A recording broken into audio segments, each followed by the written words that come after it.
2000 साली प्रेसिडेंट झाल्यावर पुतीन यांनी स्वतःचा युनायटेड रशिया हा पक्ष स्थापन केला. तेव्हापासून पुतीन सत्तेत आहेत. 2021 मध्ये एका जनमतामध्ये राज्यघटना दुरुस्त करून आणखी 2 टर्म्स प्रेसिडेंट राहता येईल अशी तरतूद त्यांनी करून घेतली. त्यामुळे ते 2036 पर्यंत प्रेसिडेंट राहू शकतात. जगभरातले धटिंगड Vladimir Putin, Xi Jinping, Paul Kagame, Kim Jong Un. आज अनेक देशांमध्ये लोकशाही आहे. तिथे निवडणूक होते, तिथे माध्यम आहेत, न्यायालय, विरोधी पक्ष, सारं काही आहे. हे सारे लोकशाहीचे कठडे. सत्तेचा गाडा लोकशाहीच्या मार्गावरून घसरू नये यासाठी त्यांची योजना असते. पण लोकशाही व्यवस्थेत राहूनच या कठड्यांना धडका देणारे सत्ताधीश सतत तयार होत असतात. असे अनेक सत्ताधीश आजही जगात उन्माद माजवत आहेत. त्यातले काही आता थेट हुकुमशहा म्हणून ओळखले जातात, तर काहींचे चेहरे अद्याप बुरख्याआड आहेत. असे हुकुमशहा का तयार होतात? त्यांच्या उदयाला त्या देशाचा इतिहास किती आणि कसा कारणीभूत असतो? आपली निरंकुश सत्ता ते कशाच्या जोरावर टिकवून ठेवतात? जगातल्या निवडक धटिंगणांचा हा प्रवास सांगणारी, लोकशाही देशातल्या नागरिकांना धोक्याची सूचना देणारी सिरीज जगभरातले धटिंगड. लेखक निळू दामले.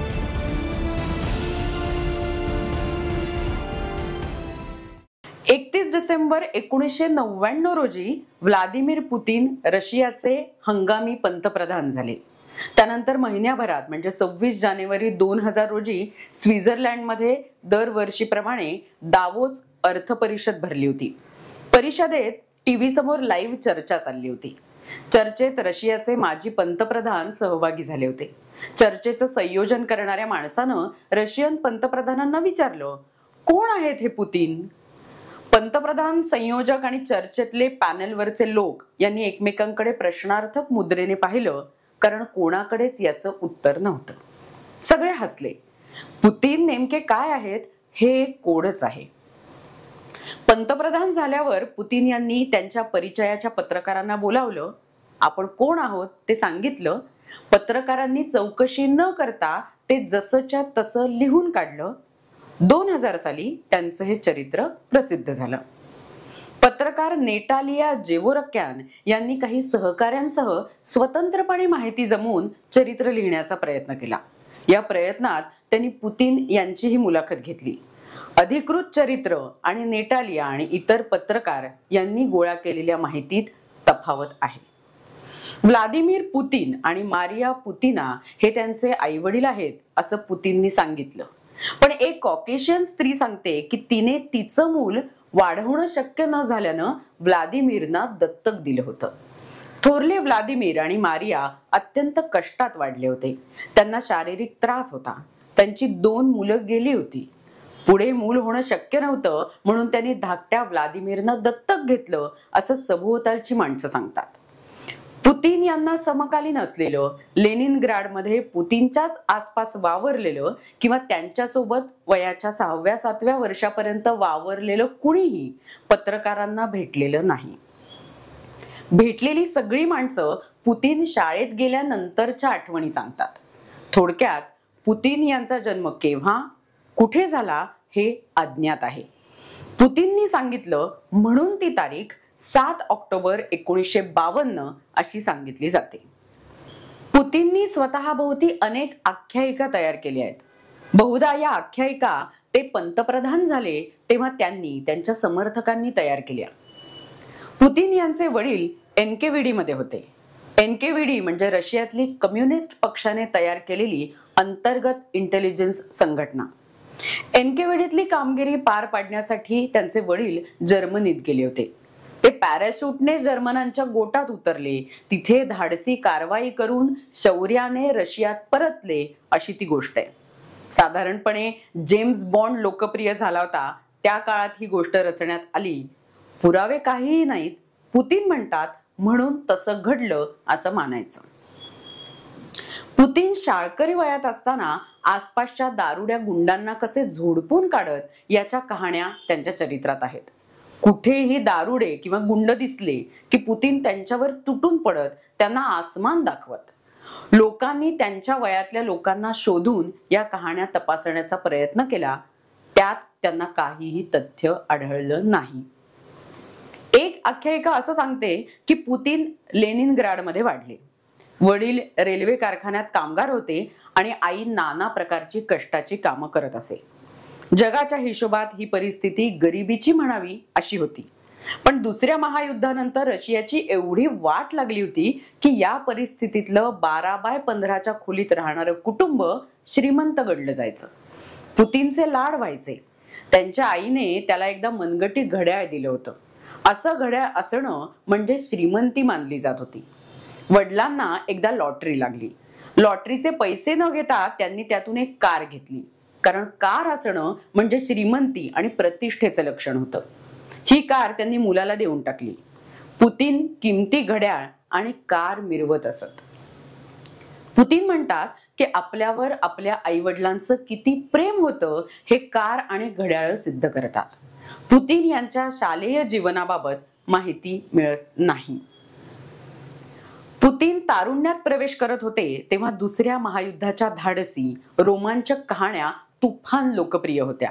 आपण त्यातला एक हिरो असावं असं पुतीनना वाटत असे. आपण अज्ञात राहून लोकांकरवी धडाम घटना घडवाव्यात. 5-7 जणांचा गट अख्ख्या लष्कराला हरवतो. तो कुठेही दिसत नाही, अज्ञात असतो आणि अख्ख्या जगावर राज्य करतो. असा माणूस आपण व्हावं असं त्यांना वाटत असे. केजीबीत जाऊनच ते जमेल अशी त्यांची खात्री झाली आणि ते केजीबीत दाखल झाले. केजीबी ही कम्युनिस्ट पक्षाने तयार केलेली पोलीस संस्था. पेपरांची कात्रणं, चोरून ऐकलेली संभाषणं, कागदपत्र पाळत ठेवणं, लोकांना बदडून गोळा केलेले जबाब इत्यादी वाटांनी प्रचंड माहिती केजीबी गोळा करत असे. या माहितीचं प्रोसेसिंग केजीबी करत नसे. जवळपास जशीच्या तशी माहिती वरिष्ठ कम्युनिस्ट नेतृत्वाकडे जात असे. त्या आधारे पक्षाचा निर्णय होत असे आणि कारवाईचे आदेश सुटत असत. ते आदेश खाली केजीबीकडे येत असत. त्यांचं पालन करणं हे केजीबीचं काम. विश्लेषण, निष्कर्ष इत्यादीचं कसब आणि अधिकार केजीबीकडे नव्हते. शत्रू शोधून, मग ते देशातले असोत किंवा परदेशातले, पक्षातले असोत किंवा पक्षाबाहेरचे, त्यांना नष्ट करणं हेच एकमेव काम. सगळं जग आपल्या विरोधात आहे, आपल्याला खतम करायला टपलेलं आहे या भयगंडाने कम्युनिस्ट पक्ष आणि केजीबी पछाडलेले होते. त्या विकृतीत पुढे वाढच होत गेली. स्टालिनच्या काळात केजीबीने खूप माणसं मारली. पुढाऱ्यांचे व्यक्तिगत प्रतिस्पर्धी, शत्रू, पक्षाचे शत्रू, तात्विक शत्रू अशी कित्येक. दुसरं महायुद्ध संपलं. शीतयुद्धाचा काळ आला. रशियाला कोणाशी युद्धविद्ध करायचं नव्हतं. तुलनेने शांततेचा काळ होता. व्हिएतनाम प्रकरण आणि अफगाणिस्तानातलं रशियाचं वास्तव्य याच काळात केजीबीला थोडंफार काम करावं लागलं असेल. ते सोडलं तर 1990 पर्यंत केजीबीला फारसं काम नव्हतं. फायली तयार करणं, सरकवणं एवढाच उद्योग होता. पुतीन लेनिनग्राडच्या ऑफिसात काम करत. लेनिनग्राडमध्ये परदेशी दूतावास नव्हते. परदेशी लोक राहत नव्हती. त्यामुळे लेनिनग्राडमध्ये पुतीनना कामच नव्हतं. 1985 ते 1990 या काळात पुतीन पूर्व जर्मनीतल्या डेस्ड्रेनमध्ये होते. त्याच काळात गोर्बाचेवनी पेरेस्त्रोयका आणि ग्लासनोस्त काढलं. पक्षाची यंत्रणाच कोसळली. पूर्व जर्मनीतल्या लोकांनी केजीबीच्या ऑफिसावर मोर्चे काढले, दगडफेक केली. हे सगळं पाहणं आणि सहन करणं पुतीन यांच्या नशिबी आलं. Soviet union मोडलं. कम्युनिस्ट व्यवस्था खिळखिळी झाली आणि पुतीन लेनिनग्राडला परतले. केजीबी नष्ट झाली.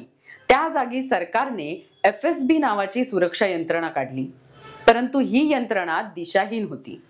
केजीबी नको, मग त्या जागी काय हवं याचाही निर्णय झालेला नव्हता. या अवस्थेत 1991 साली पुतीन केजीबीतून बाहेर पडले आणि FSBचे सदस्य झाले. 1991 ते 1994 या काळात ते सेंट पीटर्सबर्गच्या नोकरशाहीत चढत चढत उपमहापौर पदापर्यंत पोहोचले. 1992 ची गोष्ट. रशियात दुष्काळ पडला, धावपळ उडाली. पुतीनकडे लेनिनग्राडचा आयात निर्यात विभाग होता. रशियन सरकारने स्थानिक सरकारांना जीवनावश्यक गोष्टी आयात करायची परवानगी दिली. स्थानिक सरकारांच्या हद्दीतल्या गोष्टी निर्यात करायच्या आणि त्या बदल्यात जीवनावश्यक गोष्टी आयात करायच्या, अशी ती योजना होती. लेनिनग्राडच्या कॉन्टिनेंट या कंपनीला जर्मनीतून मांस आयात करण्याचं कंत्राट देण्यात आलं. $10 कोटी कंत्राट. तेल इत्यादी निर्यात करायचं आणि मांस आयात करायचं. 25 ते 50% कमिशन. जर्मनीतून मांस निघालं आणि लेनिनग्राडला पोचलंच नाही. ते पोचलं मॉस्कोमध्ये. मॉस्कोचा प्रमुख स्वतःच्या गावाचं भलं करत होता. हा उद्योग केला पुतीननी. त्यांना या कामाच्या कमिशन पोटी सुमारे $3.4 कोटी मिळाले. कसिनो बिझनेस पालिकेने ताब्यात घेतला. पालिकेचे स्टेक्स 50%. पुतीनकडे हप्ता पोचत असे. पुतीन स्वतःच्या खिशात वा खात्यावर पैसे ठेवत नसत. त्यांचे मित्र पैशाची राखण करत असत. पुतीन यांच्या हितासाठी त्या पैशाचा वापर परस्पर होत असे. पुतीन भरमसाठ भ्रष्टाचार करत होते. मरीना सेले या जिओलॉजिस्ट होत्या. त्यांनी पुढाकार घेतला. जीवनोपयोगी वस्तू मिळवणं, दुकानात उपलब्ध करणं इत्यादी गोष्टी त्या करू लागल्या. त्या राजकीय नव्हत्या, कुठल्याही पक्षाच्या सभासद नव्हत्या. वैतागलेले लोक त्यांच्या भोवती गोळा झाले. त्यांना निवडणुकीला उभं राहण्यास भरीस पाडलं गेलं. त्या निवडूनही आल्या.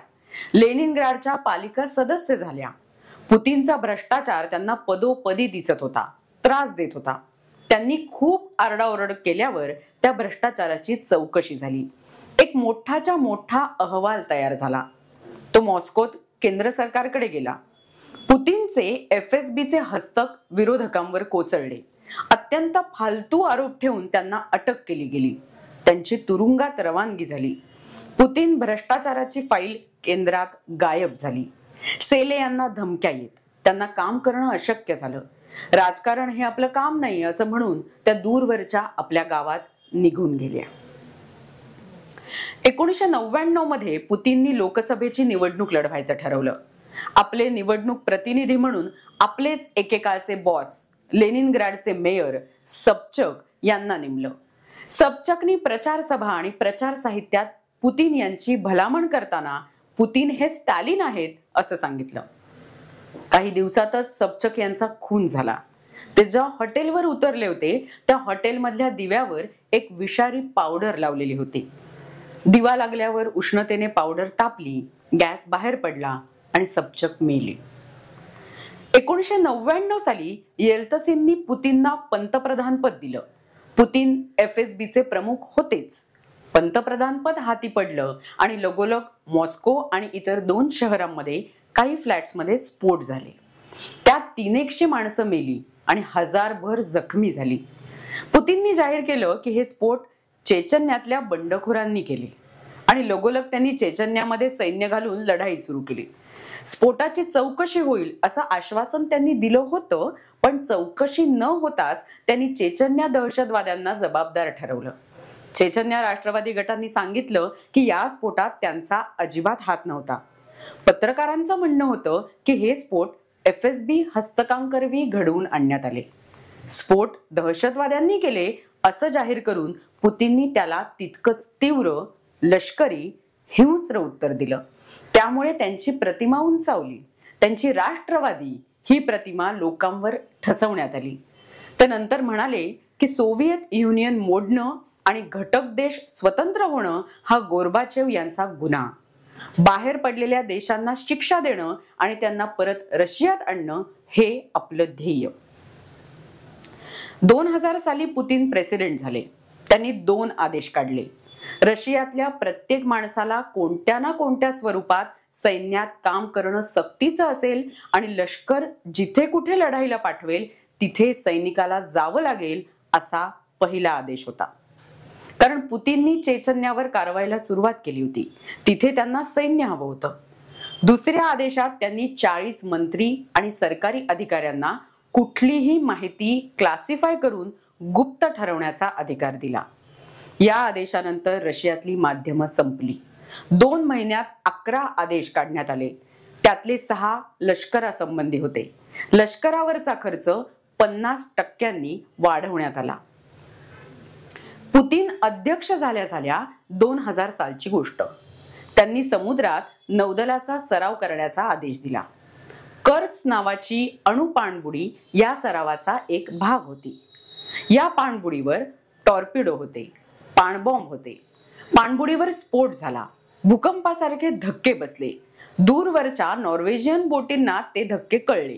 त्यांनी स्फोटाचा बिंदू शोधला आणि रशियन नौदलाला कळवलं की काहीही गरज असल्यास सांगा, मदतीला येऊ. स्फोट घडल्यापासून काही मिनिटातच हा संदेश गेला होता. पाणबुडीवरचे 118 लोक तडफडत मेले. पुतीन त्यावेळी सुटी घालवत होते. त्यांच्यासोबत त्यांचे सगळे श्रीमंत मित्र होते. पुतीननी 3 दिवस फोनही घेतला नाही. पाणबुडी जुनाट होती. पाणबुडीवरचे बॉम्ब आणि टॉर्पिडो गंजलेले होते. यंत्रणा गंजलेली होती. पाणबुडीवरचे सैनिक इतर बोटींवरून गोळा केलेले होते. त्यांना पाणबुडीच्या कामाची माहिती आणि अनुभव नव्हता. रशियन नौदल अधिकाऱ्यांनी नॉर्वेची मदत नाकारली. कारण सांगितलं की नॉर्वेजियन सैनिकांना तिथे प्रवेश दिला असता तर नौदलाची गुप्त माहिती त्यांना कळली असती. पूर्ण 10 दिवस सुट्टीत व्यतीत केल्यानंतर पुतीन मॉस्कोत परतले आणि त्यांनी पत्रकार परिषद घेतली. मृत्युमुखी पडलेल्या सैनिकांचे नातेवाईक देशभरातून पत्रकार परिषदेसाठी आले होते. शोकग्रस्त नागरिकांना पुतीन यांची 4 तास वाट पाहावी लागली होती. नातेवाईक चिडलेले होते. तुम्ही नाविकांना वाचवण्यासाठी कोणते प्रयत्न केले? नॉर्वेजियन बोटींची मदत का घेतली नाही? असे प्रश्न नातेवाईकांनी पत्रकारांना विचारले. दुर्घटनेचे वृत्तांत टीव्हीने प्रसिद्ध केले. ते वृत्तांत घेऊनच नातेवाईक पत्रकार परिषदेमध्ये आले होते. पुतीन थंड होते. अपघात पूर्वीही घडले होते, पुढेही घडणारच आहेत. त्यावर एवढं अस्वस्थ व्हायचं कारण नाही, असं ते म्हणाले. पत्रकारांनी त्यांचं एक संभाषण लोकांसमोर ठेवलं. त्यात ते म्हणाले होते की माणसं वाचवण्यापेक्षा पाणबुडी आणि यंत्रसामग्री वाचवणं हा आपला अग्रक्रम आहे. शेवटी जमलेले लोक चिडले. तुम्ही खोटारडे आहात असं म्हणत त्यांनी पुतीनना पुढे बोलू दिलं नाही. या परिषदेत एक उपपंतप्रधान होते. जमलेल्या लोकांनी त्यांची कॉलर धरली, त्यांना घालवून दिलं. पत्रकार देशाला आणि लष्कराला बदनाम करू पाहत आहेत असा आरोप पुतीननी पत्रकार परिषदेत केला. पुतीननी 1991 साली सोव्हिएत युनियन मधून फुटून निघालेले देश म्हणजेच रशियाचं गतवैभव परत मिळवण्याचा खटाटोप सुरू केला. चेचन्यावर हल्ले केले. चेचेन लोकांनी रशियात घुसून दहशतवादी हल्ले करायला सुरुवात केली. पैकी एक घटना 2002 सालची. मॉस्कोतल्या एका थिएटरात चेचेन घुसले. पुतीननी थिएटरात विषारी वायू सोडला. 40-50 दहशतवाद्यांना मारण्याच्या नादात थिएटरातली 170 माणसं मेली. 2004 साली दहशतवाद्यांनी बेसलान या गावातल्या एका शाळेचा ताबा घेतला. पुतीननी सैनिक पाठवले. शाळेला वेढा घातला. सैनिक शाळेत घुसले. वेढा 3 दिवस होता. दहशतवाद्यांना मारण्यासाठी सैनिकांनी श्मेल नावाचं शस्त्र वापरलं. या शस्त्रामुळे वातावरणाला आग लागते. हवेतला प्राणवायू शोषून घेतला जातो आणि वातावरणात एक विलक्षण दाब तयार केला जातो. तिन्हीचा परिणाम म्हणून ज्या बंद जागेत हे शस्त्र वापरतात तिथली सगळी माणसं भाजून घुसमटून मरतात. बेसलान मध्ये 333 माणसं मेली. त्यात 150 शाळकरी मुलं होती. पुतीन यांचं म्हणणं होतं की दहशतवाद्यांवर कारवाई करायची तर असं होणारच, सुक्याबरोबर ओलं जाळणारच. 2006 साली अलेक्झांडर लिट्विनेन्कोचा खून झाला. लिट्विनेन्को FSB या हेर संघटनेचा सदस्य होता. तो फुटला. ब्रिटनच्या MI6 या हेर संघटनेत सामील झाला. लंडनमध्ये तो आयात निर्यात कंपनीचा सल्लागार या बुरख्याखाली काम करत असे. पुतीन यांच्या गैरकारभाराचे आणि भ्रष्टाचाराचे तपशील तो ब्रिटिशांना देत असे. लुगोवय आणि कफ्टून हे 2 FSBचे एजंट पॉलिनियम 210 हे अणुद्रव्य घेऊन लंडनमध्ये पोहोचले. त्यांनी 2 वेळा लिट्विनेन्कोला ती भुकटी चहातून पाजण्याचा प्रयत्न केला. ते काही जमलं नाही. ते मॉस्कोला परत गेले. 3ऱ्या वेळी मात्र ते जमून आलं. द्रव्य चहात टाकलं गेलं लिटविनेंको मेला. पॉलिनियम 210 हे द्रव्य रशियन अणु फॅसिलिटीतून निघून एका प्रयोगशाळेत पोचलं होतं. तिथे त्यावर संस्करण करून पावडर तयार करण्यात आली होती. ही पावडर पाण्यात विरघळू शकत होती. द्रवाचं पाणी फवारणंही शक्य होतं. एका डबीत ते द्रव्य होतं आणि दोघ जण ते एखाद्या ट्यूब, बाटली किंवा फाउंटन पेन मध्ये भरून नेत. हे द्रव्य रेडिओ ऍक्टिव्ह होतं. एजंट ज्या हॉटेलात उतरले होते ते हॉटेल, तिथल्या खोल्या, ते जिथे जिथे जात होते ती दालनं, हॉटेल, बार, रिक्षा इत्यादी सगळ्या गोष्टी बाधित होत होत्या. एवढंच नव्हे तर त्यांनी 3-4 वेळा केलेल्या विमान प्रवासामध्ये विमानं आणि विमानातले हजारो प्रवासीही बाधित झाले होते. किती निष्काळजीपणाने पॉलिनियम हाताळलं जात होतं. एका माणसाला मारण्याच्या नादात हजारो माणसं मरण्याची शक्यता माहीत असूनही हा उद्योग केला गेला होता. त्या दोघा एजंटना ते द्रव्य काय आहे याची कल्पना नव्हती. ते बिनधास्त ते द्रव्य वॉश बेसिन मध्ये फेकत, टॉवेलने पुसत, तो टॉवेल धुवायला टाकत, कधी चादरीवर ते द्रव्य सांडे. 2018 मध्ये सर्जे क्रिपालवर नोविचोक या विषयाचा प्रयोग झाला. क्रिपाल डबल एजंट होता. ब्रिटन आणि रशिया दोघांसाठी तो हेरगिरी करत असे. पुतीनच्या लेखी तो देशद्रोही झाला. 2 एजंट सॅलिसबरीला पोहोचले. परफ्यूम फवारतात त्या बाटलीतून सर्जेच्या अंगावर नोविचोक फवारलं गेलं. दीर्घ उपचारानंतर नशिबानेच क्रिपाल वाचला. विषप्रयोग करणारी एक यंत्रणाच रशियात उभी करण्यात आली आहे. रासायनिक विष तयार केली जातात. FSBने मारेकऱ्यांची एक टोळी तयार केलेली आहे. लष्करातून त्यांना बाजूला काढलं जातं. त्यांची जुनी ओळख पूर्ण पुसून टाकून नव्या नावांसकट त्यांची नवी ओळख तयार केली जाते. टोळीतले एजंट जगभर फिरून नको असलेल्या माणसांना ठार मारतात. अलेक्सी नेवाल्नी हे गृहस्थ पुतीन यांचे विरोधक आहेत. ते पुतीन यांचा भ्रष्टाचार शोधत असतात, मांडत असतात. त्यांनी पुतीन यांच्या विरोधात निवडणूक लढवण्याचा प्रयत्न केला. अर्जात ही माहिती दिली नाही, ती माहिती चुकीची दिली आहे. अर्जावर इतक्या लाख लोकांच्या सह्या लागतात, इतक्या नाही आहेत.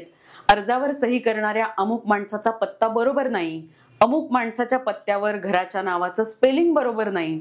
तमुक माणसाच्या गावाच्या नावाचं स्पेलिंग चुकलंय. अशा सबबींखाली नेवाल्नीचंच नव्हे तर अनेक उमेदवार निवडणुकीला उभे राहू शकले नाहीत. 2017च्या एप्रिल महिन्यात नेवाल्नी मॉस्को मधल्या त्यांच्या भ्रष्टाचार निर्मूलन आंदोलनाच्या कचेरीच्या बाहेर पडत असताना एका माणसानं त्यांच्या तोंडावर एक हिरवं रंगद्रव्य फेकलं. त्यांच्या एका डोळ्याची 80% क्षमता या द्रव्यामुळे नाहीशी झाली. 2019 मध्येही ते तुरुंगात असतानाच त्यांच्यावर घातक रसायन फवारलं गेलं. 2020 साली नेवाल्नी यांनी पत्रकार परिषदेत एक चित्रफीत सादर केली आणि युट्यूबवर टाकली. ती चित्रफीत 10 कोटी लोकांनी पाहिली. काळ्या समुद्राच्या काठावर जेलेन्झिक इथे उभ्या असलेल्या एका मोठ्याच्या मोठ्या वास्तूचं चित्रण त्यात होतं. हा 3 मजली महाल 61 एकर जमिनीवर उभा आहे. त्याच्या बांधकामाचं क्षेत्रफळ 17,694 चौरस मीटर आहे. सभोवतालचा 7,000 एकरांचा परिसर या महालाला जोडण्यात आलेला आहे. या परिसरात एक amphi theatre, 2 theatres, 2 helipad, 2 swimming पूल आहेत. खेळण्यासाठी मैदान आहे, रेसकोर्स आहे, बागा आहेत, एक वायनरी आहे. महालापासून समुद्रात जाण्यासाठी एक भूमिगत बोगदा बांधण्यात आलेला आहे. महालात कसिनो आहे, दवाखाना आहे, हुक्का रूम आहे, वाचनालय आहे, व्यायामशाळा आहे, टर्किश स्नानघर आहे, स्पा आहे, केशभूषा दालन आहे, 10 भव्य बेडरूम्स आहेत आणि एक खास प्रेसिडेन्शियल सूट आहे. जगभरातून संगमरवर दगड आणून वापरलेला आहे. असं म्हणतात की टॉयलेट साफ करायचा ब्रशही सोन्याचा आहे.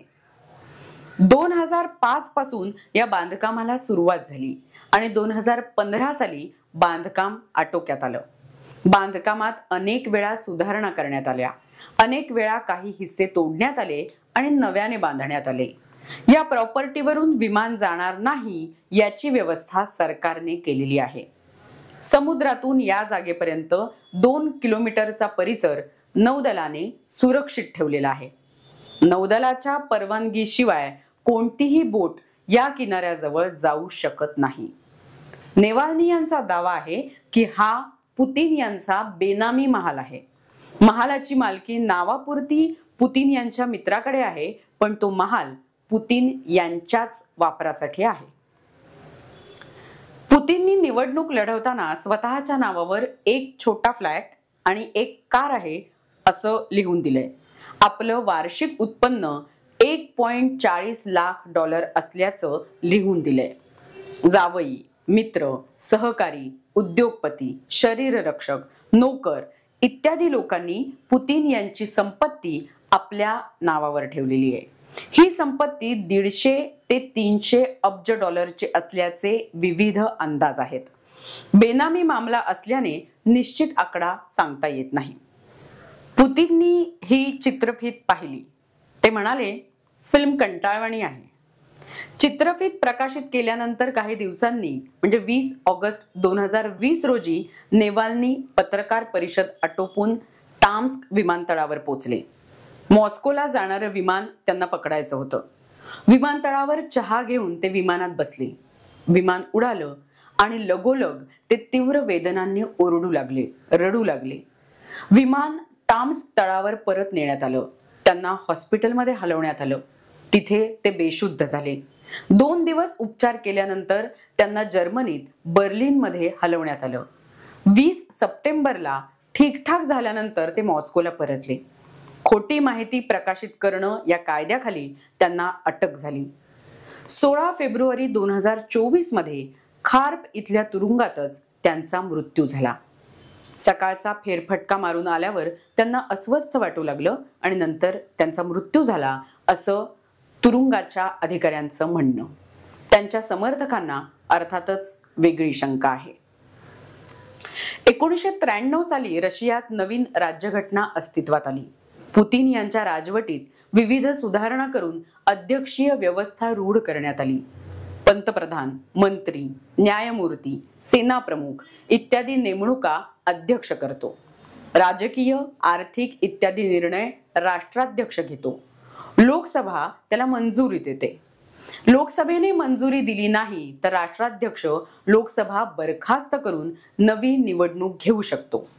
थोडक्यात असं की राष्ट्राध्यक्षांशी सहमत असणारी लोकसभाच अस्तित्वात राहू शकते. रशियात राज्य आहेत आणि केंद्र सरकार आहे. सर्व अधिकार केंद्राच्या हाती आहेत. रशियात 33 रजिस्टर्ड राजकीय पक्ष आहेत. त्यातले सुमारे 8 पक्ष अध्यक्षपदासाठी निवडणूक लढवतात. पुतीन यांचं वर्तन कसं दिसतं तर पुतीन एककल्ली आहेत. ते कोणाचंही ऐकत नाहीत. त्यांच्या मनात काय आहे ते कळत नाही. त्यांचं नियोजन कसं असतं ते कळत नाही. त्यांना विरोध सहन होत नाही. विरोध करणारी माणसं ते मारूनच टाकतात. स्टॅलिनने लाखो माणसं मारली.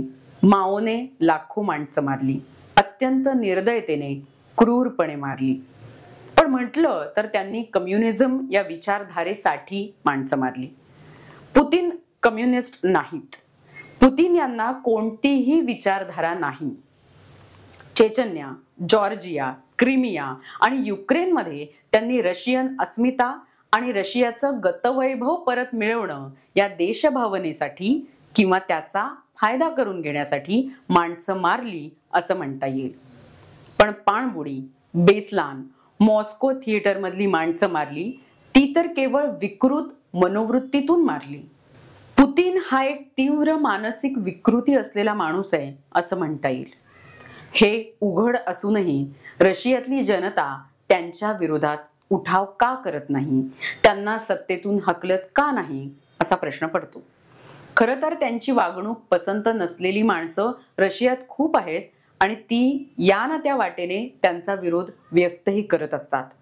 पण माध्यम, सरकार, न्यायसंस्था यांना पुतीननी सतत धाकात ठेवलेलं असल्यानं विरोधक निष्प्रभ होतात, तुरुंगात जातात किंवा मरतात. पुतीन यांचा देशीवाद मान्य करणारी काही माणसं आहेत. पुतीन यांच्या धोरणाचा फायदा झालेली माणसं रशियात आहेत. रशियन समाज साधारणपणे सत्तेपुढे झुकतो असंही एक निरीक्षण आहे. कित्येक शतकांची झारशाही, स्टालिनशाही आणि आता पुतीनशाही असा 300 वर्षांचा इतिहास पाहता सत्तेचा वरवंटा रशियन माणसं सहन करतात. कदाचित त्यांना तो आवडतही असेल. एकाधिकारशाही कुठे नसते. एकाधिकारशाही कुठे टिकत नाही. लोकशाही संस्था, खुला विचार करणारी माणसं घडवणारी विद्यापीठं, विचार मोकळे करणारी आणि फुलवणारी माध्यमं आणि कला हे घटक असतील तिथे एकाधिकारशाही आटोक्यात असते. धटिंगण या सगळ्या घटकांनाही गुंडाळून ठेवतात. रशियात वेगळं मत मांडणारी माणसं आणि अशक्त का होईना चळवळी आहेत, पण स्टालिन, पुतीन यांनी वरवंटा फिरवला आणि समाजात प्रचंड दहशत निर्माण केली. या दोन्हीमुळे तिथे एकाधिकारशाही टिकते. पुतीन ढीग विकृत असतील, पण त्यांना सत्तेत पोचवणं, त्यांच्या क्रौर्यात सामील होणं किंवा ते सहन करणं हा दोष रशियन समाजात निर्माण झाला. धटिंगण आपल्या जागी धटिंगणच असतो. त्याला देव्हाऱ्यात बसवलं जाणं हा प्रॉब्लेम आहे. दोष पुतीनचा नाही, दोष रशियन समाजाचा आहे.